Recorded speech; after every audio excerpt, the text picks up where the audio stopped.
Assalamualaikum warahmatullahi wabarakatuh.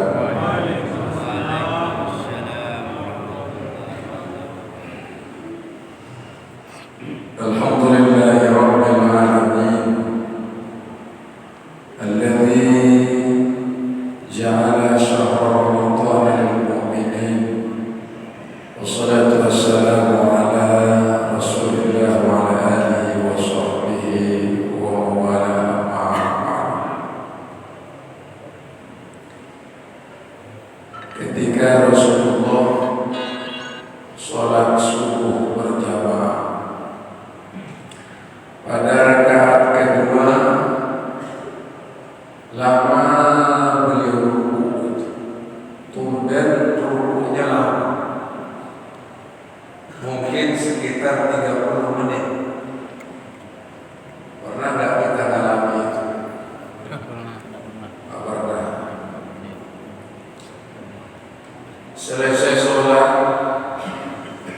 sahabat nanya semua, ya Rasulullah, kok tumben kita rukuknya sangat lama? Nabi bilang, malaikat Jibril menahan pundak saya, menekan pundak saya. Kenapa ya Rasulullah? Karena ada makmum. Makmum ini Ali bin Abi Thalib. Karena di depannya ada orang tua yang jalannya lambat, pelan di jalan. Karena orang tua ini pelan jalan, Ali pun juga pelan jalan. Begitu sampai di depan pintu masjid, ternyata orang ini belok kanan. Dia seorang Yahudi rupanya. Setelah itu Ali bisa ikut sholat subuh berjamaah walaupun masuk ketinggalan 1 rakaat. Apa hikmahnya? Pertama, ketika ada orang yang biasa datang ke masjid, orang itu mungkin dia lebih tua dari kita, tua umurnya, tua ilmunya, sebagaimana peristiwa yang dialami oleh Rasulullah dan Ali bin Abi Thalib. Maka harus ditunggu orang itu, jangan ditinggal. Itu namanya husnul adab. Kalau ditinggal su'ul adab namanya. Saya tadi pulang dari TLU itu hampir asar. Selesai sholat asar saya istirahat sebentar. Lalu saya WA Bapak pengurus masjid. Mungkin saya tidak bisa berbuka berjamaah, Bapak. Pertama, kecapean. Kedua, hujan. Insya Allah setelah selesai berbuka berangkat. Begitu berbuka saya sholat maghrib. Selesai sholat maghrib makan. Selesai makan saya mandi. Selesai mandi berangkat. Ternyata sampai di sini sudah ditinggal sholat. Maaf kalau saya sampaikan secara umum supaya menjadi perhatian bersama nanti-nantinya. Jadi kalau sudah sepakat sholatnya harus bersama-sama, nunggu. Kata Nabi, al-ajalatu minasyaiton. Tergesa-gesa itu perbuatan setan. Ramadan ini tujuannya apa kita puasa? La'allakum tattaqun. Agar menjadi orang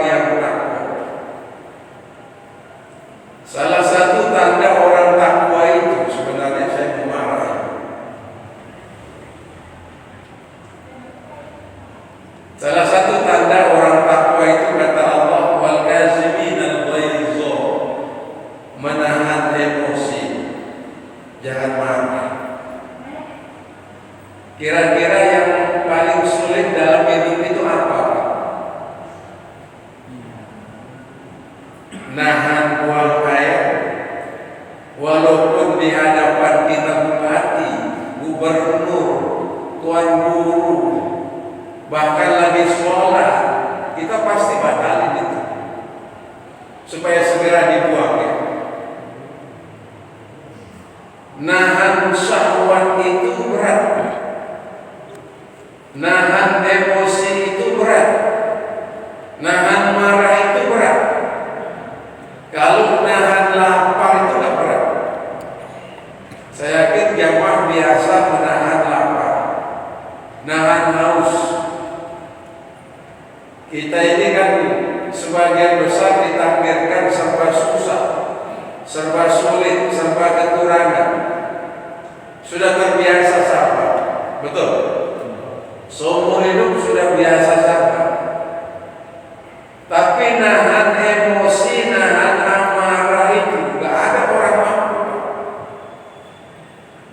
Coba lihat orang demo tiap hari,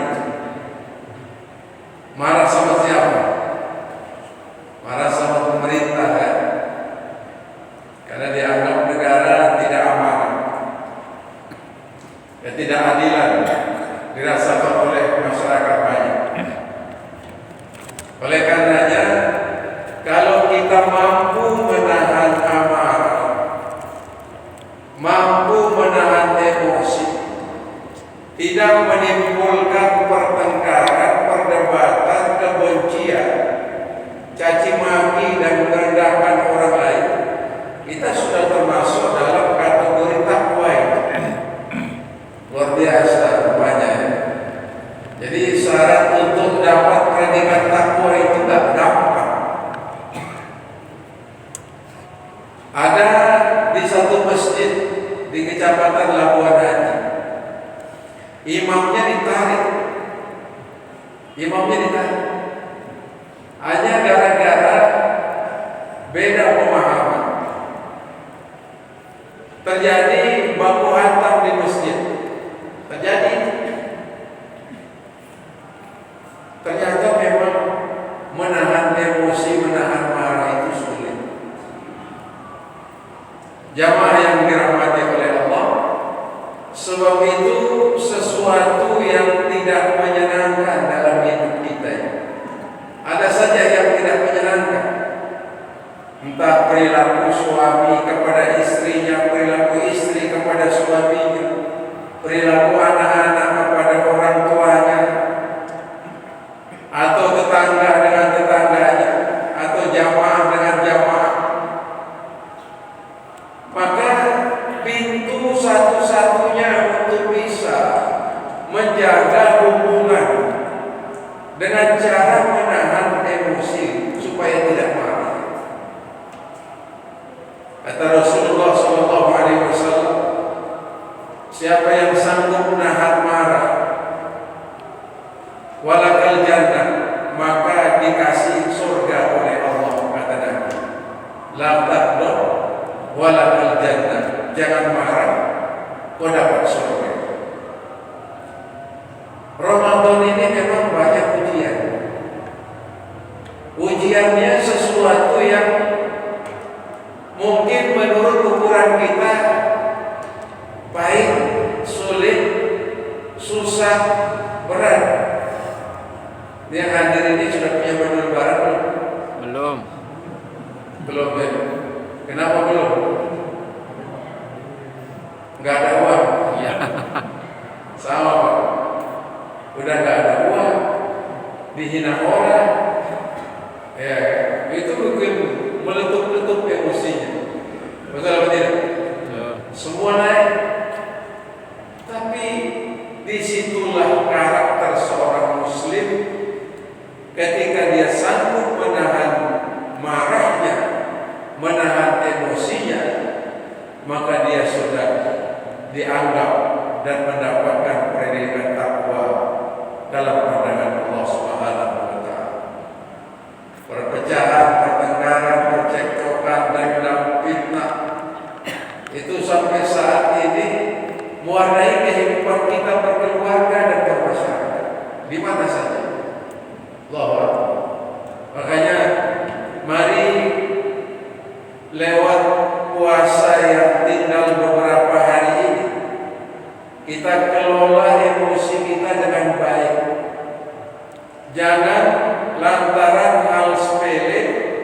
bisa menimbulkan perpecahan dan pertengkaran. Sanggup Pak? Insyaallah. Kalau masyarakat di sini kan sudah terbiasa untuk itu.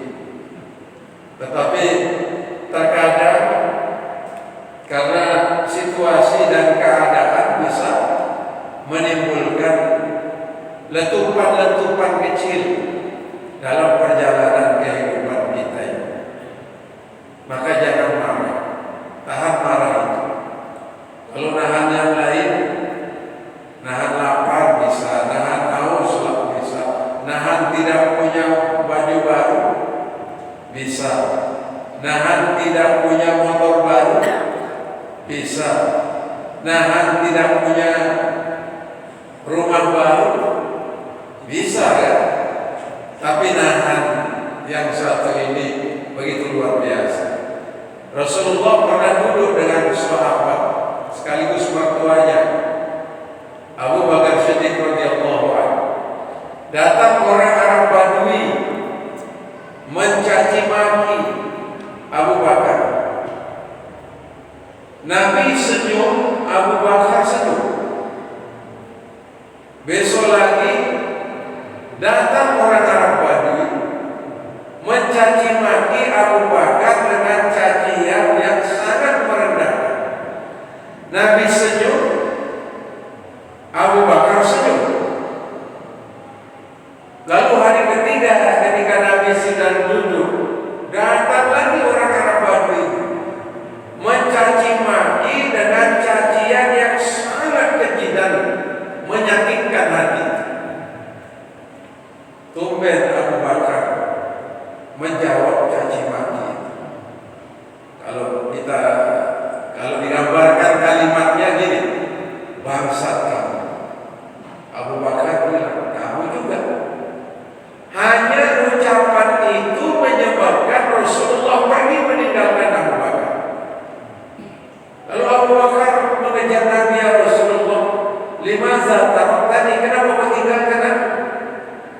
Kata Nabi, hari pertama kau dicela, dicaci maki, kau senyum, aku senyum karena malaikat di hatimu. Hari kedua kau dicaci maki, kau dihina oleh orang Arab Badui, kau senyum, aku senyum karena malaikat dalam hatimu. Tapi tadi kau dicela, kau dihina, kau direndahkan, kau membalas. Padahal balasannya engkau juga katanya. Bukan dengan mengucapkan kalimat yang kasar sebagaimana orang Arab Badui. Nabi pergi. Kenapa saya pergi? Karena hatimu sudah ditempati oleh setan dan iblis. Allahu Akbar. Makanya sering saya sampaikan di pengajian-pengajian kita sebagaimana kata Rasulullah SAW di surah. Bukan orang hebat, banyak pengikutnya, besar badannya, ditakuti dia di kampung halamannya, menang tinju, menang bola, menang karate, dia ahli bela diri, juara satu terus. Bukan itu orang hebat. Kata Nabi, orang hebat itu yang liku nafsahu indal ghadab, mampu mengendalikan emosi yang pada saat marah. Jadi kalau jamaah mampu mengendalikan emosi pada saat marah, sudah dapat predikat takwa. Walaupun tidak jadi tuan guru, tidak bisa ceramah, tidak bisa menyampaikan Al-Quran dan hadis Nabi, tapi manakala mampu tidak membalas kekejian, kekurang ajaran, tidak emosi meluap-luap, apalagi sampai lempar piring satu lusin misalnya, ya, pecahin kaca, lalu merusak perabotan di rumah, berarti sudah takwa. Kira-kira yang hadir ini mampu nggak? Insya Allah mampu ya. Harus mampu, karena itulah ukuran daripada standar takwa menurut Allah Subhanahu wa Ta'ala. Allah pun juga inilah ahammu bi ahlil ardi jami'an. Allah itu ingin mengazab kita, menurunkan semua bencana. Sekarang ini hujan, angin topan, puting beliung, berapa rumah rusak, Di Lombok Tengah di Teratak itu rumah-rumahnya roboh. Kalau kita lihat ini, kira-kira Allah lagi marah? Ya lagi marah. Allah kirim makhluk bernama angin. Angin ini makhluk bergantung maunya Allah. Ketika banyak terjadi musibah, termasuk angin topa, puting beliung, ini musibah. Apa kira-kira Allah marah? Bisa kita maknai Allah sedang marah. Kenapa Allah marah? Penyebabnya apa Allah kirim banyak musibah?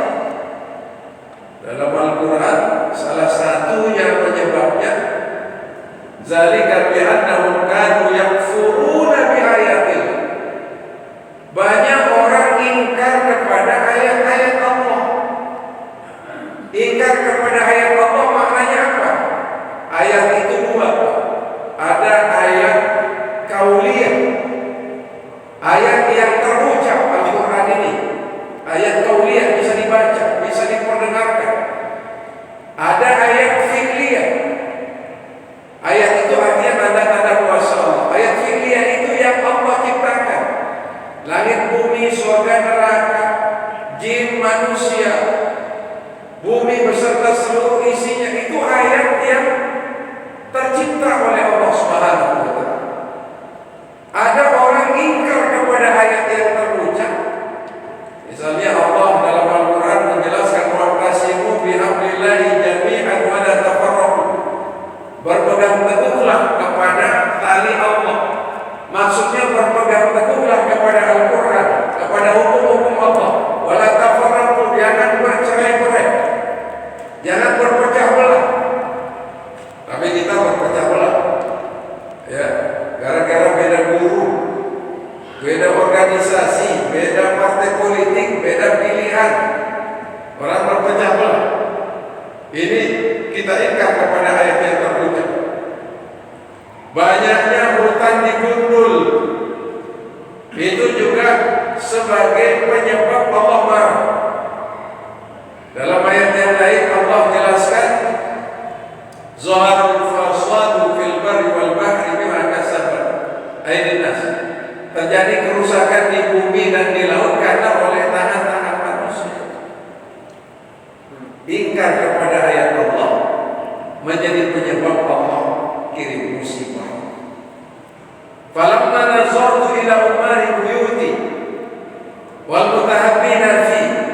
Tapi kalau melihat orang-orang yang masih sholat di masjid, ngaji di masjid, silaturahim di masjid, dengerin pengajian di masjid, wal mutahabbina fi, mereka yang menebarkan cinta dan kasih sayang, menyambung silaturahim, mendamaikan orang yang bertengkar, yang berselisih, ngasih makan orang yang lapar dan haus. Apalagi yang lapar haus itu orang-orang yang sedang berpuasa. Sarabtu azabi anhum, Allah mundur azabnya. Jadi subhanallah, ketika masih banyak yang ibadah, masih banyak yang memakmurkan masjid, masih banyak yang saling memaafkan, masih banyak yang menebar cinta dan kasih sayang, masih banyak yang menyambung silaturahim, masih banyak yang saling mendamaikan satu sama lain. Sarabtu azabi anhum, Allah mundur marahnya. Kalau suami marah, paling berapa hari marah? Berapa hari marah? Ada suami istri marah ya. Ini jeleknya kalau lagi marah. Suaminya pejabat, istrinya pejabat. Saya pernah ceritakan di pengajian kita ini. Karena dua-duanya gengsi, nggak ada yang marah. Karena dua-duanya pejabat. Berhari-hari, berminggu-minggu, berbulan-bulan tidak tegur sapa. Pulang sendiri, makan sendiri, mandi sendiri, tidur sendiri, pokoknya beraktivitas sendiri-sendiri. Karena emosinya tetap ibarat api dalam sekam, masih membara. Satu hari suaminya dapat tugas kantor di luar daerah. Pesawat berangkat jam 6 pagi. Pesawat jam 6 pagi minimal jam Jam 4 itu sudah di bandara kan? Musuh pembantu bangunin dia, gengsi dong, masa bos nyuruh pembantu. Musuh istrinya bangunkan dia, dia masih marah. Kira-kira gimana caranya? Akhirnya dia tulis kertas. Ada seru, bangunkan saya nanti jam 4 karena saya akan berangkat kunker, kunjungan kerja keluar daerah. Pesawat saya jam 6 pagi ya, jangan lupa bangunkan saya, ada seru, tapi di kertas. Ditaruh di atas bantal istrinya yang masih tidur. Suami ini juga tidur. Istrinya walaupun pejabat suka marah-marah, jam 3 itu ternyata istrinya suka bangun tahajud. Jamaah perempuan sudah tahajud apa tidak? Apalagi 10 akhir Ramadan ini, kalau perlu itikaf di masjid, bawa bantalnya di sini, bawa nasi, nanti sahurnya di masjid, itikaf 10 malam terakhir ini. Allahu Akbar. Selesai tahajud, dia lihat ada tulisan, bangunkan saya. Pesawat saya jam 6 mau kunker keluar daerah. Istrinya ternyata pintar. Diambil kertas, dia tulis bangun, tapi tulisan bangun pakai tanda seru. Sudah jam 4, pesawat pun jam 6, bangun. Ditaruh di atas kepala suaminya yang masih tidur. Ternyata suaminya bangun jam 7. Langsung dia lempar kemari, dipecahkan pintu, dipandang setan, kurang ajar, istri gak soleh. Kenapa aku pelihara kamu? Ternyata diambil kertas, rupanya istrinya menulis. Kira-kira yang salah siapa? Suaminya. Kenapa? Karena dia pakai tulisan. Istrinya pintar, dia balas pakai tulisan kan? Gara-gara menahan gengsi masing-masing. Jadi jamaah, kalau kita ingin menjadi hamba yang takwa sesuai dengan tujuan kita berpuasa, kata kuncinya kata Allah, tahan marah, tahan emosi. Kita bukan takut, kita bukan lemah, kita bukan tidak mampu membalas kekurangan ajaran siapa saja, tapi maaf kita lebih besar daripada emosi kita. Sering saya sampaikan kan, kita perlu Islam yang ramah, bukan Islam yang marah-marah. Kita perlu Islam yang mengajak, bukan Islam yang mengejek. Kita perlu Islam yang merangkul, bukan Islam yang memukul. Kita perlu Islam yang mendamaikan, tidak Islam yang memecah belah umat. Saya yakin mudah-mudahan jamaah kita, khususnya jamaah kita di kampung kita ini, bisa menahan emosinya di rumah tangga, di lingkungan, di mana saja.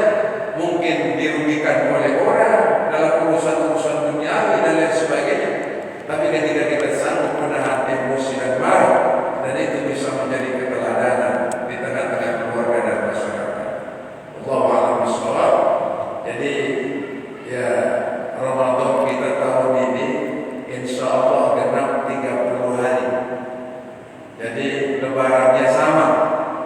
Walaupun lebaran kita nanti insya Allah hari Senin, tapi lewat kesempatan yang sangat berbahagia ini, mohon saya dimaafkan atas hilaf, atas kekurangan. Kata Nabi, laisal 'idu liman labisal jadid. Bukan hari raya itu orang yang bajunya baru, sandal baru, motor baru, rumah baru, apalagi istrinya baru kawin, baru nikah. Bukan itu orang beridul fitri. Ya kan? Idul fitri itu kata Nabi, orang yang bertambah taatnya kepada Allah Subhanahu wa taala. Salah satu bentuk ketaatan itu saling memaafkan satu sama lain. Mohon maaf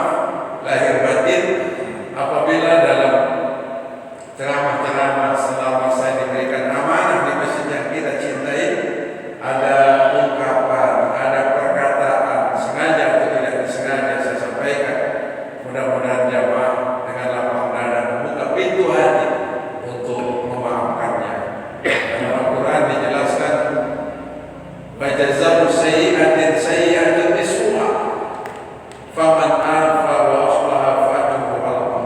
Semua balasan itu setimpal. Kalau kita dipukul orang satu kali, boleh dipukul sekali, boleh. Kalau kita dicela orang dua kali, cela dia dua kali. Kalau tiga kali, cela boleh.